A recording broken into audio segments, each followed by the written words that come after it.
রাজধানীর বাইরেও কেন্দ্রীয় কর্মসূচি বাংলা ব্লকেড পালন করছে দেশের বিভিন্ন শিক্ষা প্রতিষ্ঠানের শিক্ষার্থীরা। বিভিন্ন জায়গায় বাধা দিয়েছে পুলিশ। কুমিল্লায় আন্দোলনকারীদের সাথে পুলিশের সংঘর্ষে আহত হয়েছেন অন্তত 20 জন। কুমিল্লা বিশ্ববিদ্যালয়ে কোটা সংস্কারের দাবিতে আন্দোলনরত শিক্ষার্থীদের সাথে পুলিশের ধাওয়া পাল্টা ধাওয়া ও সংঘর্ষ হয়েছে।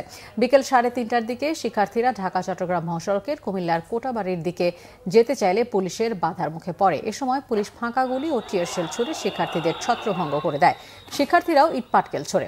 এতে প্রায় 20 জন আহত হন। আহতদের মধ্যে 2 জনের অবস্থা গুরুতর। ক্যাম্পাসে থমথমে পরিস্থিতি বিরাজ করছে। পুলিশের বাধার মুখেও ঢাকা আরিচা মহাসড়ক অবরোধ করে জাহাঙ্গীরনগর বিশ্ববিদ্যালয়ের শিক্ষার্থীরা। বিশ্ববিদ্যালয়ের প্রধান ফটকের সামনে শিক্ষার্থীদের বাধা দেয় পুলিশ। বাধা উপেক্ষা করে সড়কে অবস্থান নেয় আন্দোলনকারীরা। তৈরি হয় উত্তেজনা। অবরোধের কারণে তৈরি হয় তীব্র যানজট। চট্টগ্রামের টাইগার পাসে পুলিশের ব্যারিকেড ভাঙে শিক্ষার্থীরা।